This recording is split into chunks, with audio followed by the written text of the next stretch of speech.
My name is Sean McNicholas. I'm the CEO of SSA Group.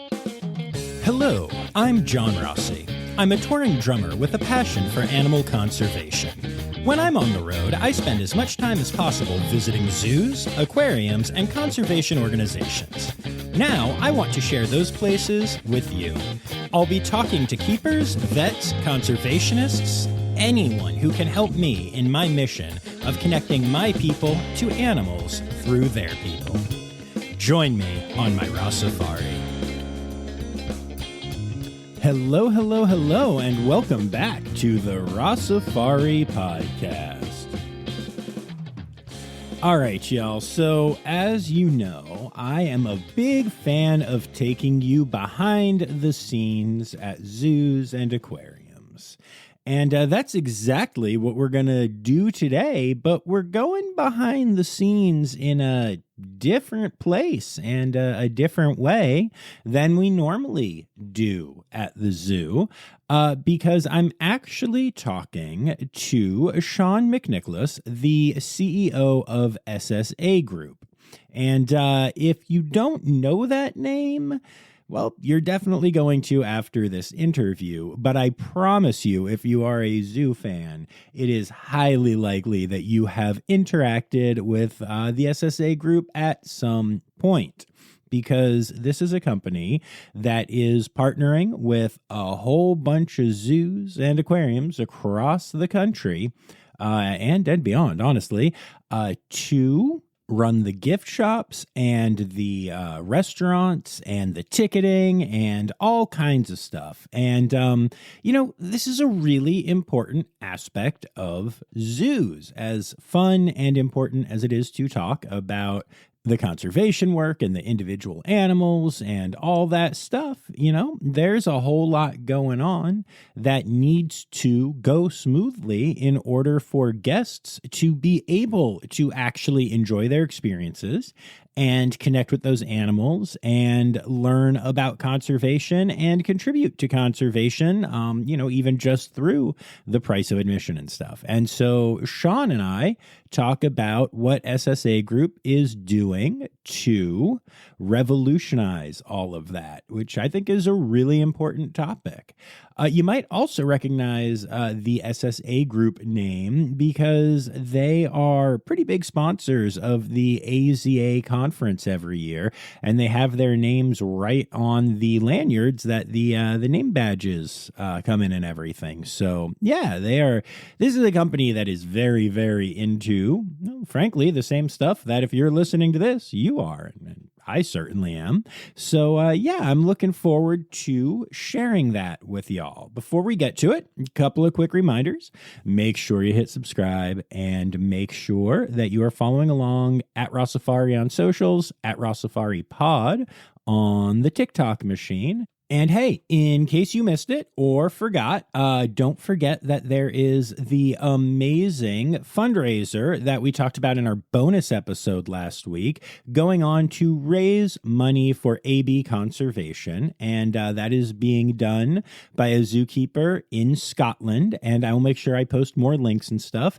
But the first raffle for that is over, but there's going to be another raffle, and there's also a bunch of merch that you can buy and also some additional cool stuff that you can win if you participate and mention that you heard about them from Rossifari. So make sure that you check my socials, hit the stories so that you can see all of the details. And I will also be sure to include those in the show notes here. And then one other thing, you may have heard it in the teaser where Sean introduces himself, but we had a little bit of the choppy Zoom audio. And it was interesting. When we spoke live, I didn't really hear it sounding that bad. But when I went to listen to the recording, I noticed that there was a lot of that. And fortunately, I've learned a lot about how to make it sound significantly better. But there is some choppiness at the beginning, and it works itself out fairly quickly. So make sure you stick with it. And all right. So without further ado, here is my interview with Sean McNicholas of the SSA Group.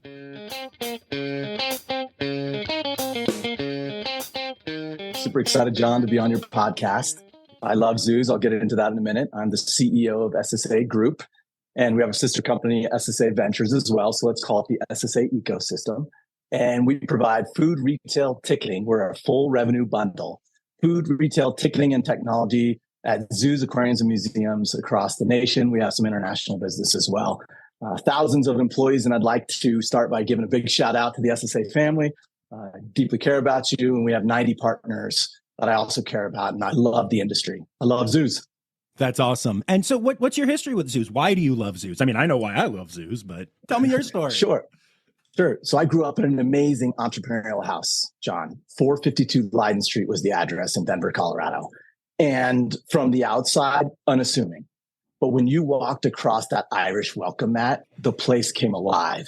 We always had legendary parties and dancing and music and food. And what I loved about growing up there is that if someone needed a meal, we had a meal for them. If someone needed a place to stay, we provided a place to stay for them. And it was true hospitality. And that's what SSA lives for, is creating those special moments of hospitality that have a lasting impact on your life. And in doing so, it's also a benefit for the person giving it. And that was the essence of 452. Now, my father started our business in concessions working with the Denver Broncos. And the story goes, at the time, the city was also involved with the stadium at the Denver Broncos. Well, the city manager introduced my father to a famous zoo director by the name of Clayton Freiheit. Have you ever heard that name before? I have not, no. Okay. So he was the director at the Denver Zoo for a long time, probably like 50 years, okay. Wow. 40 to 50 years.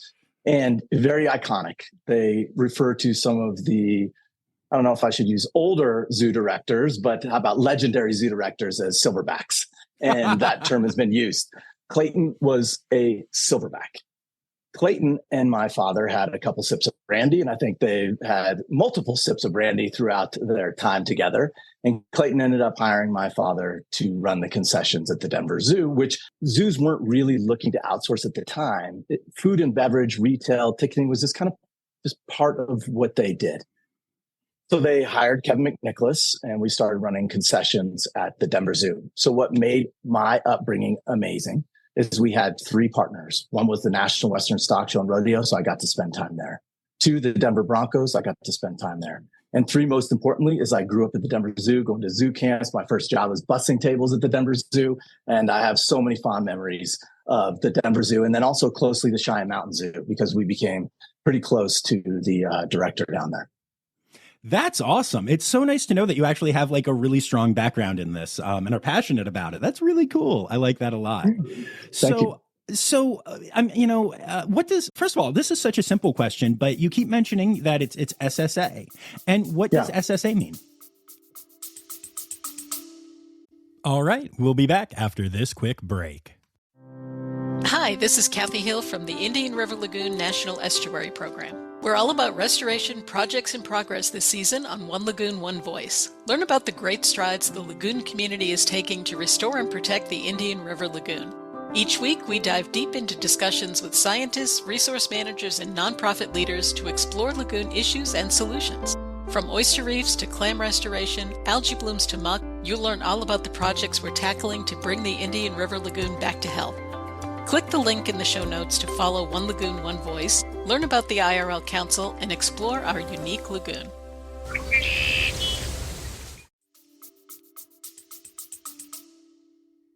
It used to mean Service Systems Associates. I think at the time we were trying to sound bigger than we were. And fortunately, people just call us SSA. So it doesn't stand for anything. Okay. To us, it is our family business. So we are a family business. The shareholders are the McNicholas family. And then we have a wonderful, like I said, thousands of individuals that work for us, a lot of seasonal.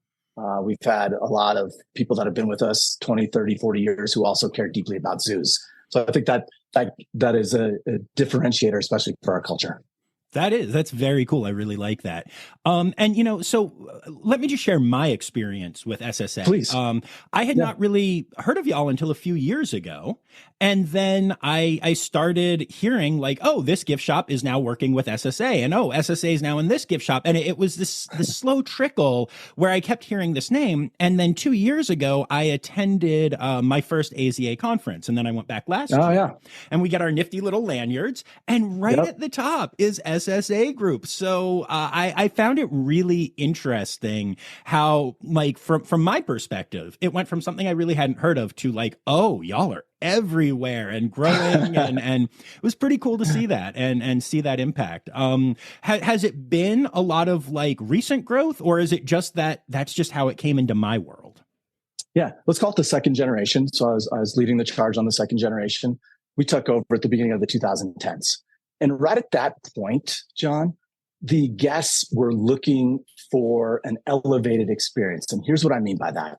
Food Network was coming online. You got Amazon who started making a splash at that point. So the experience from a shopping standpoint and an eating standpoint started changing.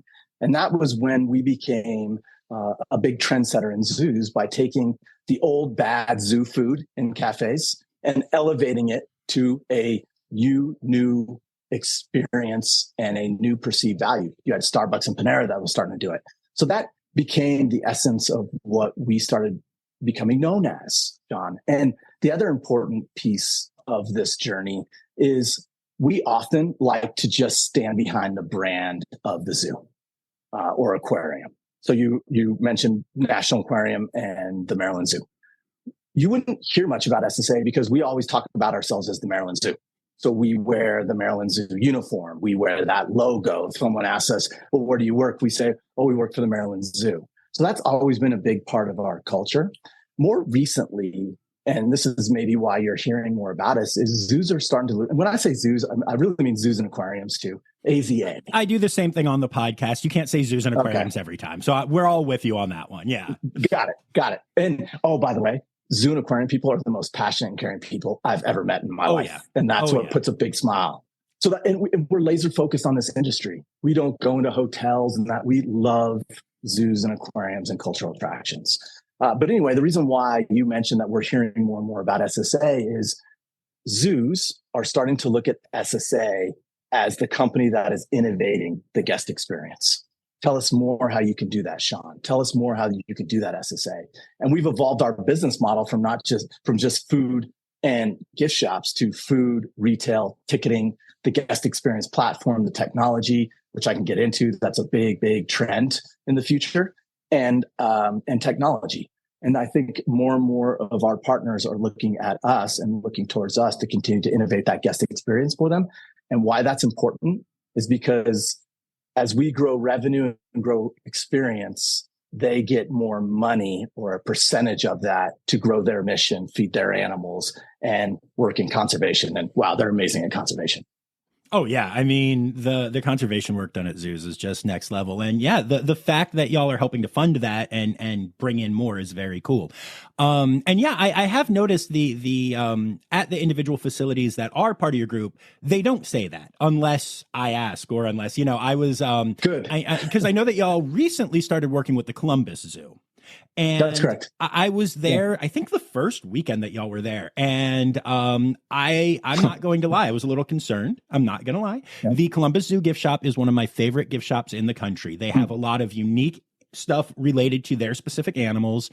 I've always really enjoyed what they have there. And so I went in, and I'm not going to lie to you, I was very ready to be very disappointed. And instead, I think I dropped $120 and walked out with this new custom hat that I got that you could have made right there and all this other cool stuff. And I did feel that y'all did a really great job at Columbus. But I asked a couple people, I was like, so wait, you guys are SSA Group now, right? And there was not a hesitancy in like lying, but like, you could see that they were processing and being like, well, like you said, we work at the Columbus Zoo, but also yes, and it was, and I was like, no, it's cool, it's cool. I know what's going on, so I was curious, how you guys feel about it, and everyone there was actually like super pumped about the change and all of that, which I thought was cool to see.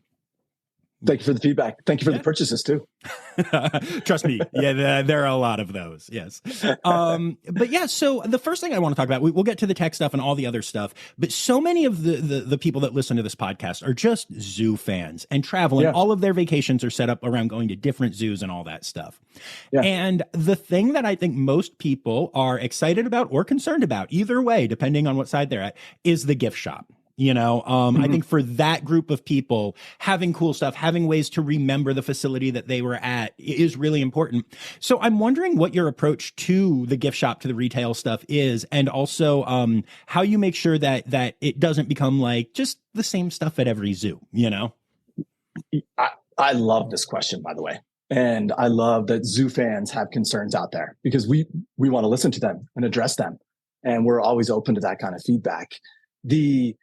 I think one of the key things for SSA when we come into a new partnership and we look at the gift shop is to make sure that we keep that local and that fun feel, but also then elevate the experience based on our resume and all of the, let's call it the people that we have, the very talented team that know retail very, very well. And we take it to the next level too. My mentor he always says this. He actually mentions this to me all the time. He says, Sean, do what you do best and let others do the rest. I'm like, yeah, okay. All right, Dave. We're good at driving revenue.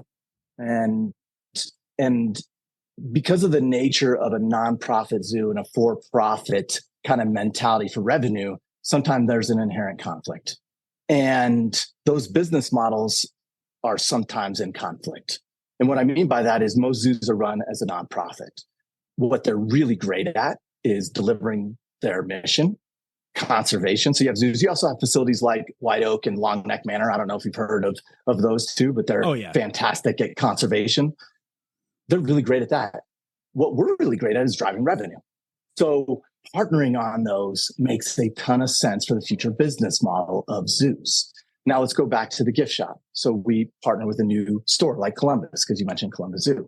Our goal is to make sure that we have product that speaks to the Columbus Zoo, that is sustainable, that has a tie to the mission, and will allow somebody like yourself to go in and go, uh-oh, SSA is taking over, and then be pleasantly surprised walking away by, wow, they've really taken the store to the next level. The other thing we do is we bring in capital investment.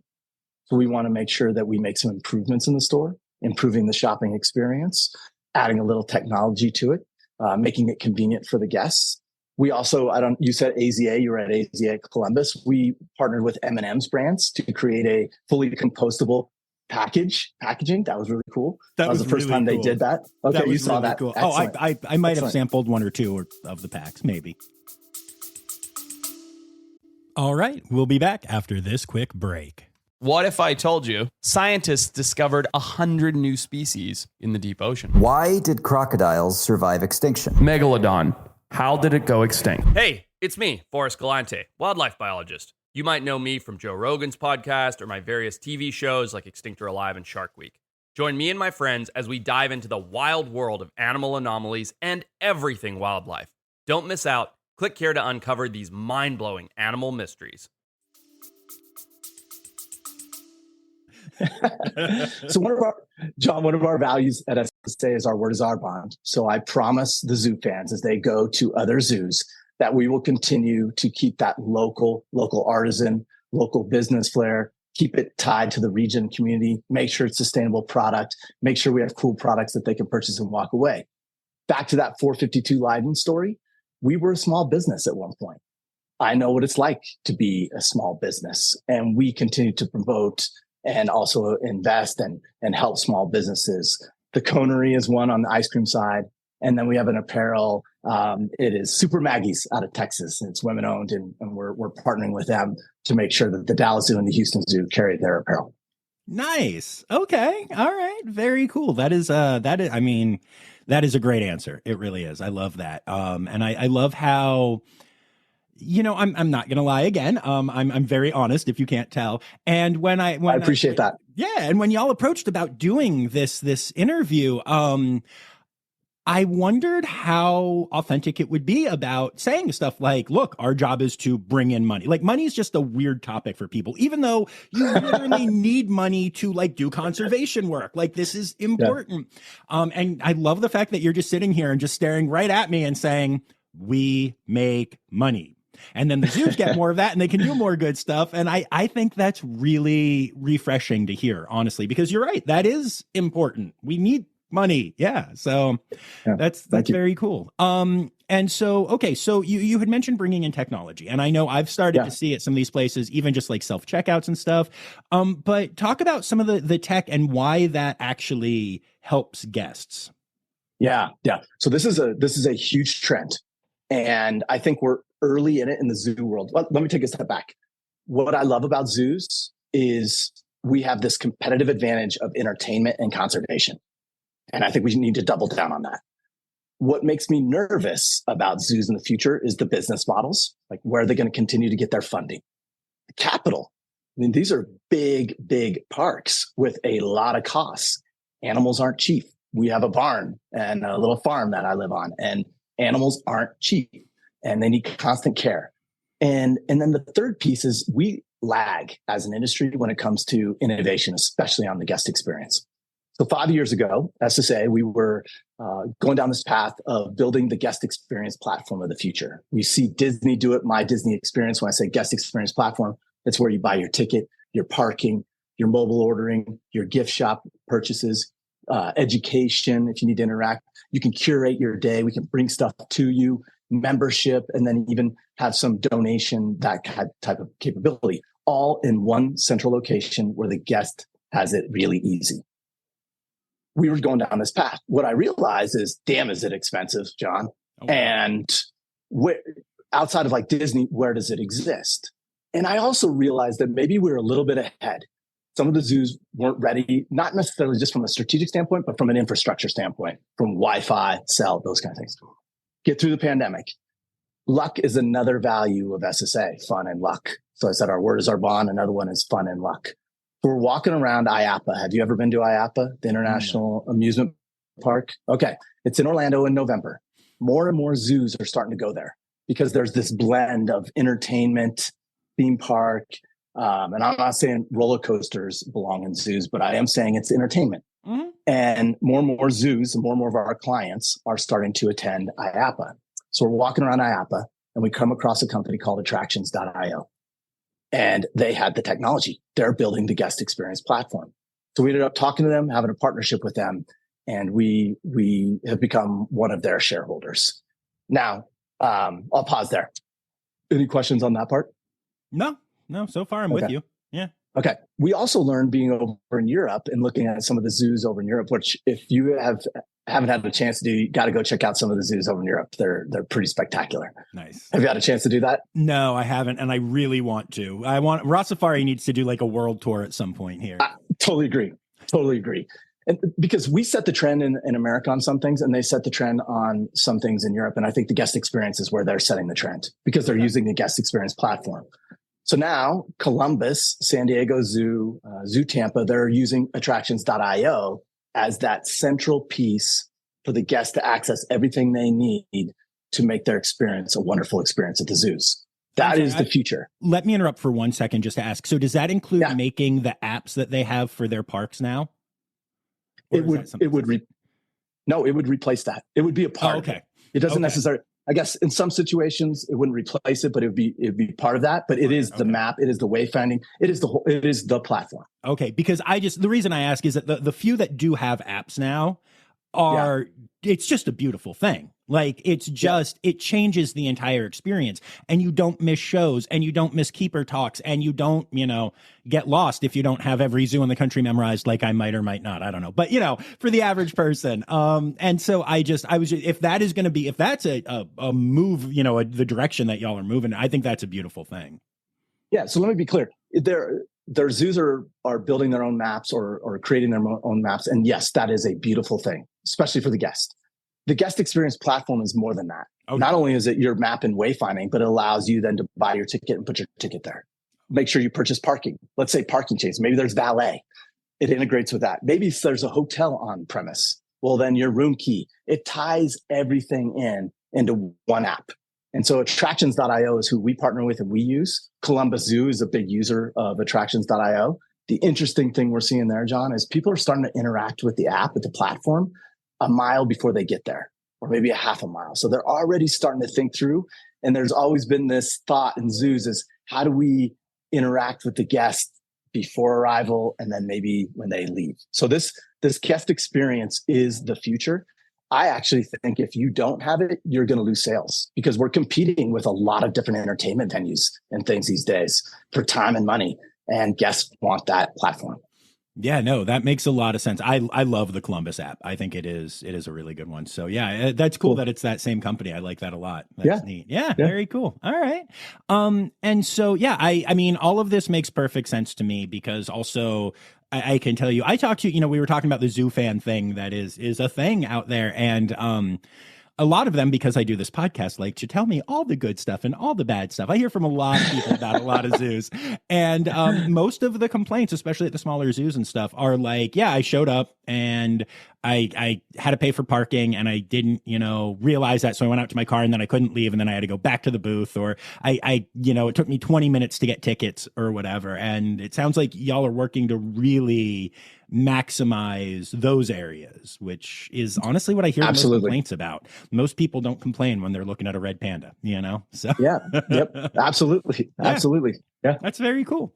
And then you mentioned that y'all do food as well. So yes, what are the innovations? What kind of stuff? What impact does that have? And do you promise me that you won't get rid of zoo pretzels because that is my favorite tradition?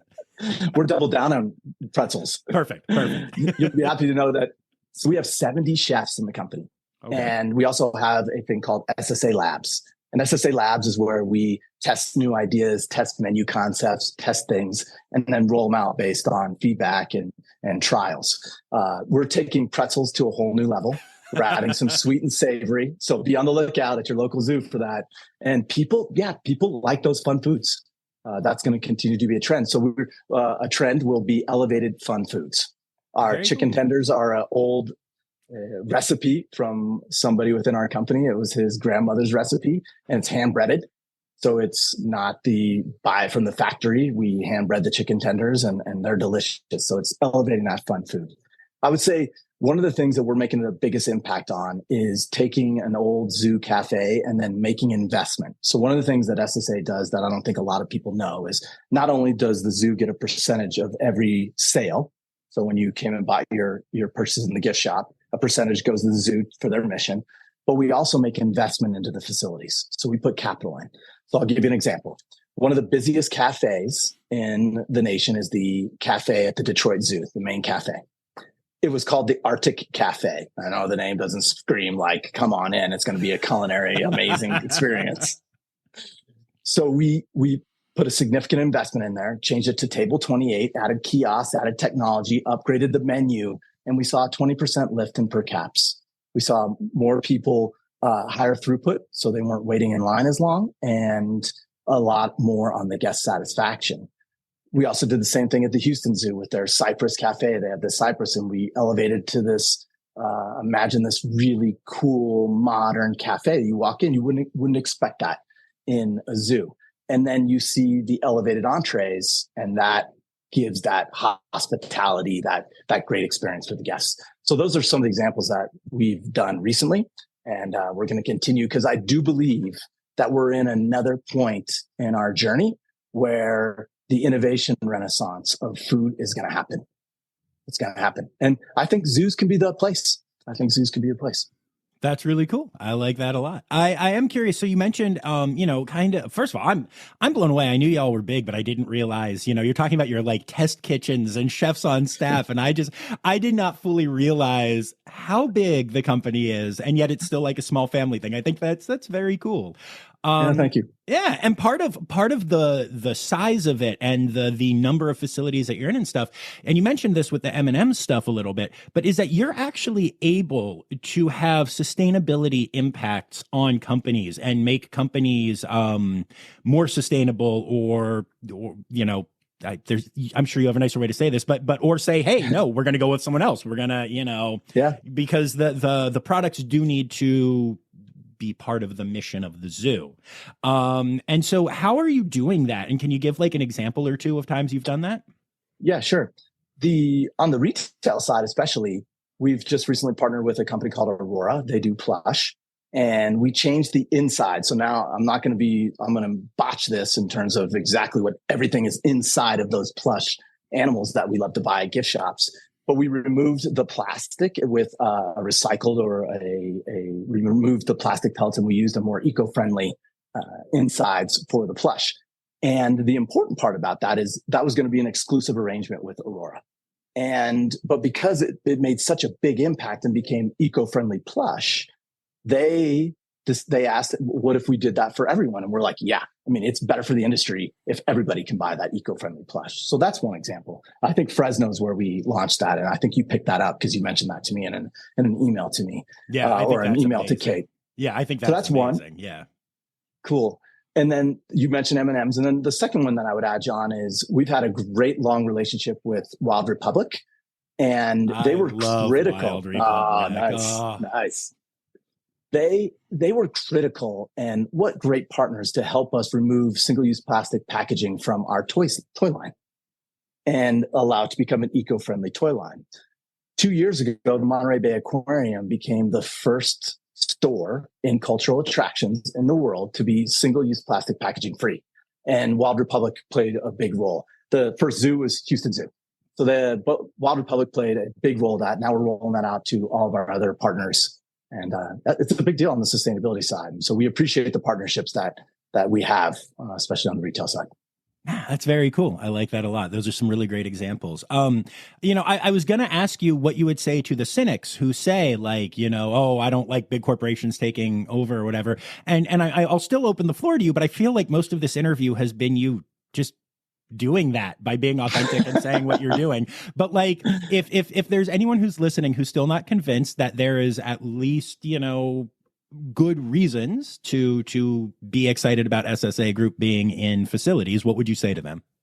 Yeah, go to your local zoo, go shopping, and let us know what you did or didn't like, and with a lens of, hey, where's some local things and where's some local businesses that are supported, because we do support a ton of local businesses, and we'll continue to do that. And we like to take a look at the local community and make sure that we're supporting them as well.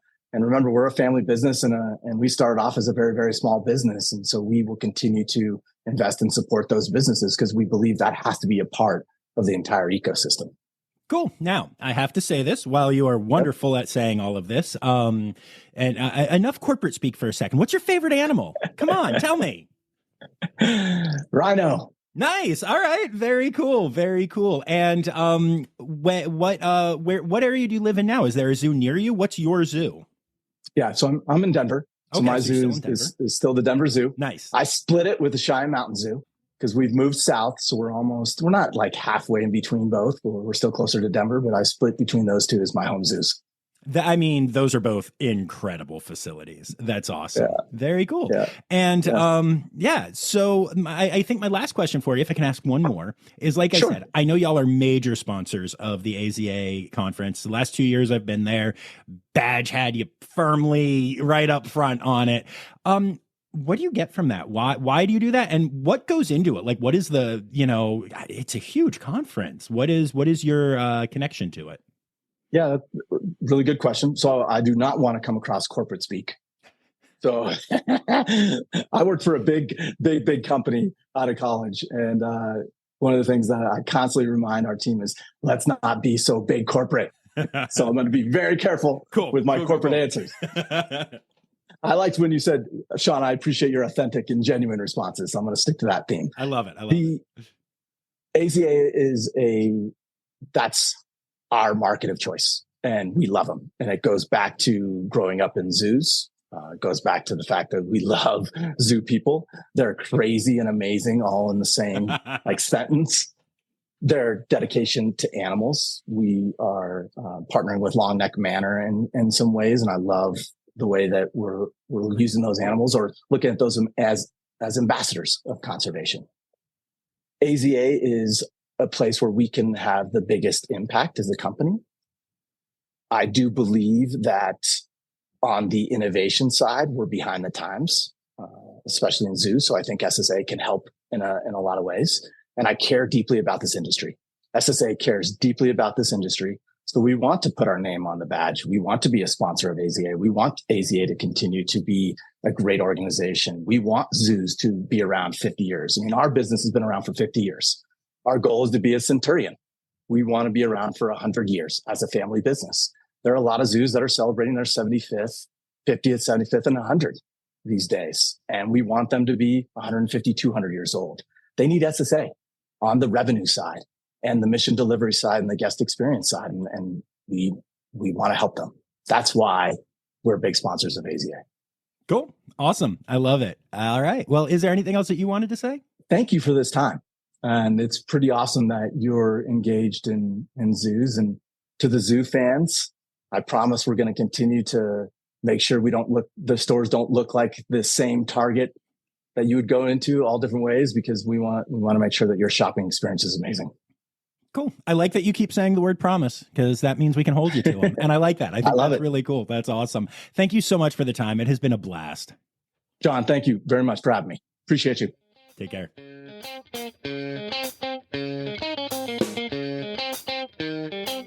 So I have to be completely honest with y'all.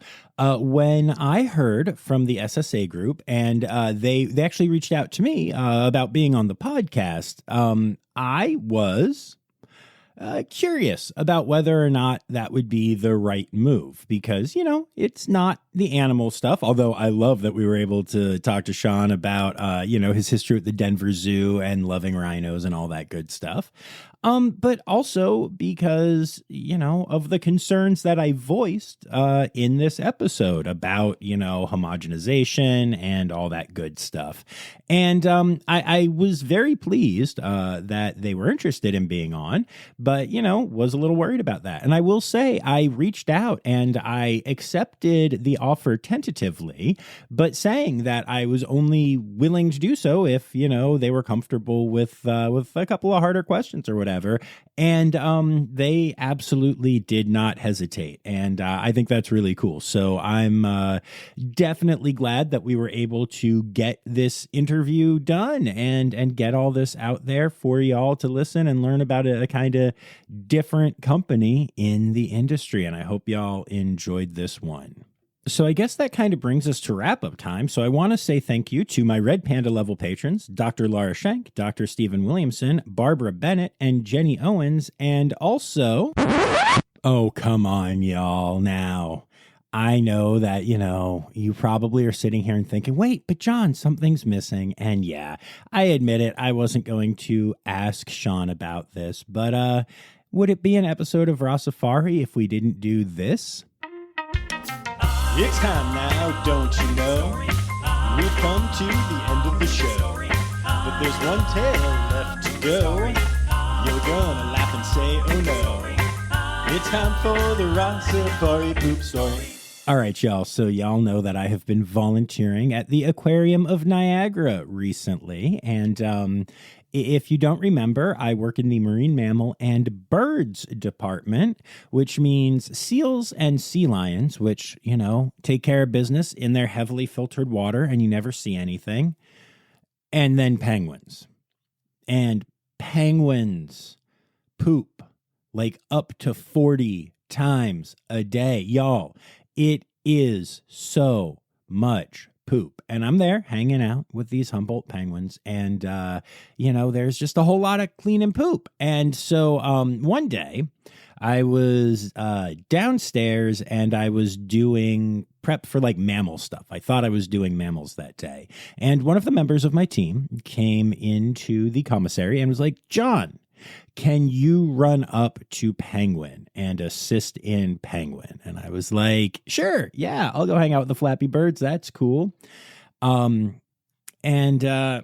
They were like, awesome. Hey, you're going to be cleaning nest boxes, which is cool. Nest boxes are kind of like big dog kennels that have been altered a little bit. And then they like put their rocks in them and stuff. Interesting fact, Humboldt penguins in the wild actually live in poop. They literally dig into their guano, which is so thick and so much of the coastline where they live that they actually build guano huts. They're poop houses. That's literally what they do.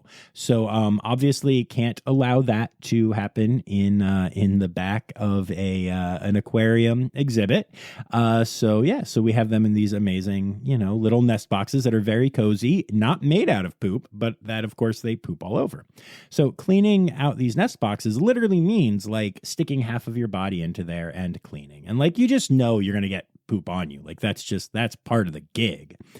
But so I ran up from downstairs where I had not been thinking what I was doing, and I was chewing gum. And I started cleaning a nest box, and I dove in, and sure enough, my mouth popped open as I was chewing gum. And let's just say there was more than gum in there all of a sudden. So penguin poop does not taste great. And you just kind of roll with it. Honestly, there's so much poop that I was just like, okay, little fleck got in my mouth. It's fine. Everything's fine. And I threw out my gum and rinsed out my mouth and got right back to cleaning that nest box. Gotta love it. Hey, remember, friends, the word credits backwards is Steiderk. The Rossifari podcast is produced, hosted, and engineered by John Rossi. Editing and fact-checking by John and Dr. Zoe Rossi. Our theme song is Sevens by Nathan Burke, performed by Nathan and John. Interrupting John theme and additional voices by Taylor Isaac Gray. You can reach John directly on Instagram and Facebook at Rossifari or by email at rossifaripod@gmail.com. Rossifari is part of the Daydreamer Media Network. Now, stop listening to me and go visit a zoo.